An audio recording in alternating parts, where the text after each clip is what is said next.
What is going on, everybody? Brick Builder here, and today we are discussing the Fortnite Pro Am, my thoughts about it, and all this other stuff. Before we get into this, if you guys do enjoy the video, make sure to slap that like button and subscribe. But I'm a huge esports person. Although I might not compete, and I might not be at the skill level where I can compete, I absolutely love watching esports and being a part of it in any capacity I can. So watching something huge like the Fortnite Pro Am was definitely something I had to do. It was very exciting and entertaining overall from my perspective, but we're going to discuss some of my opinions on it, some things they could have done better, some things they did great, etc. So let's get right on into it. First of all, they announced the Nintendo Switch Fortnite during this event. That was really awesome, except there was a bunch of leaks about it beforehand. I'm not sure how these leaks got out or who leaked them, etc., but this would have been a much bigger and cooler reveal had it not have been leaked by tons of reliable sources beforehand, essentially. Because it made the announcement almost seem like, well, we already knew this, it's not cool. You know what I mean? If that makes sense. But it was still cool to see it nonetheless, in my opinion. I like that they announced it, even though I don't have any plans to play it on the Switch. In addition to that, there's over 1 million live viewers across tons of different platforms, whether that be Twitch, YouTube Gaming, on personal social medias of some of the pros there, etc. It would have been really nice if it was all kept on one place, in my opinion, just to get one huge viewer count. But I mean, considering the Twitch Fortnite page had at least 600,000 people watching at nearly all times, that was absolutely mind-boggling numbers to me and absolutely crazy. Now, first note, the Fortnite Pro AMs are essentially, they got 50 duos of one pro and one celebrity and put them into duos to verse each other. So for example, there was Ninja and Marshmallow. Ninja's the pro, Marshmallow's the celebrity. So now Ninja and Marshmallow ended up winning the match that mattered. There were 3 matches played. A warm-up solo game, which was absolutely intense, and Noah J ended up winning it, which was really cool. And then there was a second match where it was duos, but there was no celebrity / pro charity money on the line. And then there was the third match, which was the duos game with the celebrities, with the pros, and this one had the $3 million charity prize pool. Now, what was really cool about the way they organized this, and thank you Fortnite for doing this right, is they didn't just put $3 million exclusively on the people who get number 1. Getting 1, 2, 3, 4, etc. does give you some money to get the charity, and when you add it all up, it equals $3 million. That is so much smarter because it basically made players feel like they could actually go for fights without there being a huge risk of, oh, well, now we get no charity money to give. Because obviously that was a huge element of this. It was quite apparent and quite clear that everybody was really trying to win this charity money. Even people like Muselk, who in the first solo game, instead of playing like really aggressively and like all that such, he literally tried to use a shopping cart to get away from a place before someone shot him down. But when the actual match came for the charity money, Muselk, he clutched up. He started playing a lot more, aggressive, intense, etc. that we come to know and love from him, if that makes sense. But there were a lot of plays that were really awesome. If you guys haven't seen it, I may be spoiling certain things, but it's not a huge deal because you can go back and watch these matches and they'll still be just as intense. So another thing that happened is in the final charity match, which was absolutely awesome, Ninja and Marshmallow had a really interesting strategy, and I want to talk a bit about it because some people are for it, some people are against it.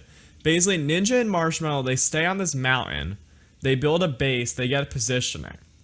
Now, a lot of people were like, oh, they were just camping on a mountain the entire game, which, yes and no. They had some really good strategies. They realized when you're playing a game with 50 other really good players and 50 celebrities who are playing with really good players, and some of those celebrities are actually good at the game as well, you need to have good positioning. You can't all drop where you're used to dropping. When you drop Tilted Towers, you tend to run into a few players who have no idea what they're doing.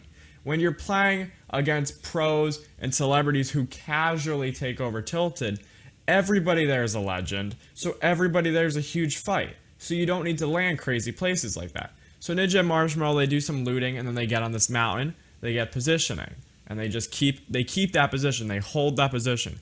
Ninja's a huge esports guy, competed in tons of tournaments, won tons of tournaments in the past, so obviously he knows that if he wants to win, his usual aggressive self isn't going to work when he's competing against all these crazy pros with strategies.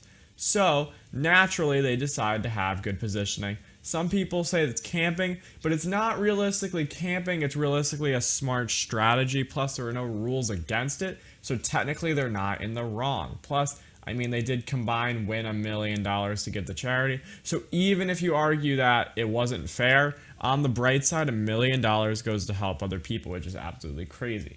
But basically what happens is Ninja and Marshmallow, they stay on a mountain, they get the position. They end up killing Courage, who gets second place after Courage kills Kitty plays, not Katie. But Kitty plays, basically, Kitty had very little health and was just trying to hide it out because their teammate, their celebrity, died. So she was just trying to, stay alive a bit, but Courage went after her. And then when Courage went after her, he was down towards the ground. Then Ninja and Marshmallow just clutched up, and boom, that's the end of the celebrity tournament where they end up winning. Now, a lot of other things, though, went into this. There was a lot of interesting before gameplay discussions, and the casting was really well done with some familiar faces like iJustine and Dr. Lupo, etc. It was absolutely awesome. It was also really cool to see other Fortnite fan-made tournaments, such as Fortnite Friday, get short-term little mentions by the casting and the Fortnite players and such. So it's quite clear that Fortnite recognizes things like Keemstar's Fortnite Friday tournament and such as part of its community, and they plan to possibly do things similar / work with them to make something like that. It's just cool to see fan events like that are so large scale that enough people have watched it that Fortnite recognizes that Fortnite Friday is a legitimate thing that people take seriously in the community and all that stuff. Just really cool to see. And congrats to Keemstar and anybody else working on Fortnite Friday for actually making that happen. It's absolutely mind-boggling, but awesome to see such a big gaming company take fan events like that and actually really cherish and accept them into the community. So that was actually awesome right there. But a lot of the interviews were great. There were some very funny moments. There's a lot of hilarious stuff. The casting was done well by people who understand the game on a high playing field. That was really cool. And the interviews were on point and such.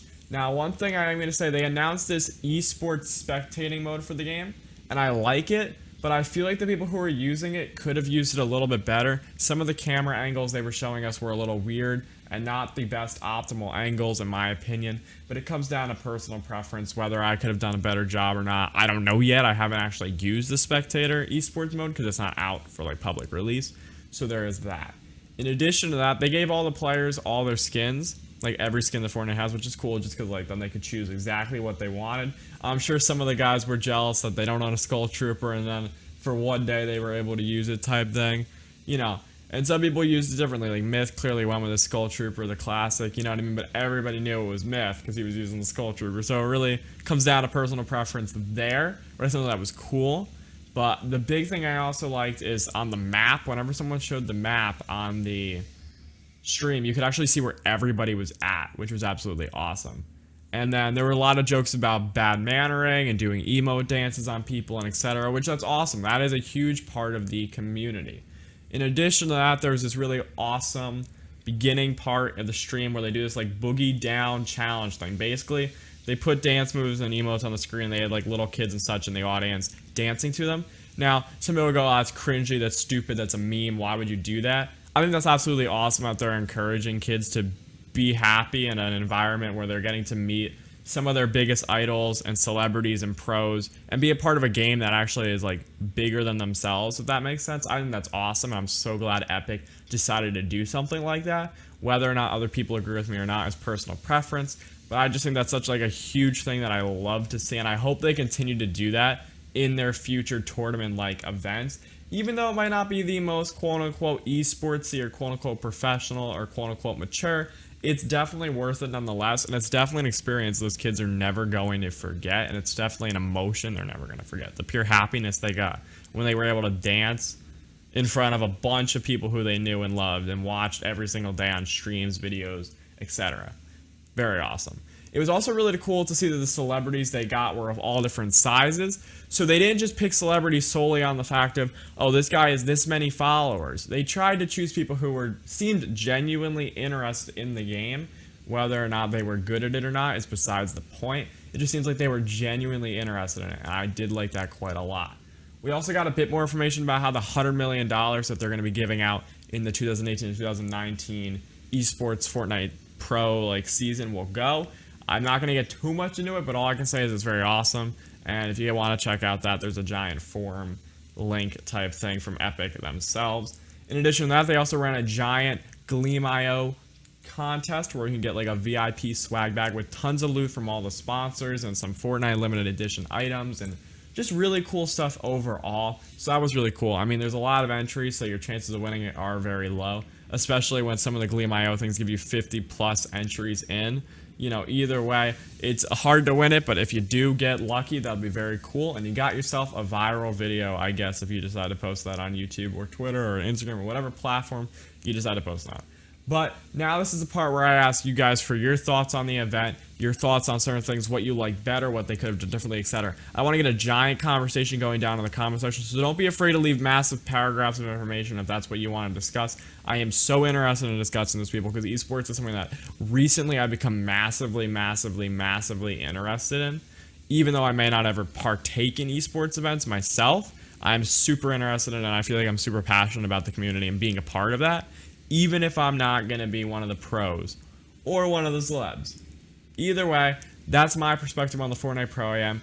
Overall, good work Epic Games, good work all sponsors, good work everybody who took part in making this happen, because there were tons of camera guys, there were tons of hosts, celebrities, pros, etc. All those people in the audience, just all together, it was absolutely epic to see an event of this. Literally, that pun is not even a pun. It was literally actually epic to see what they actually did here. So I'm absolutely psyched to see where they take these Fortnite Pro AMs, where they take just Fortnite matches in general and esports and all that other stuff, because Fortnite's really pioneering the esports future, if that makes sense. But if you guys enjoyed today's video, make sure to hit that like button and subscribe, and I'll see you in another Fortnite Battle Royale video.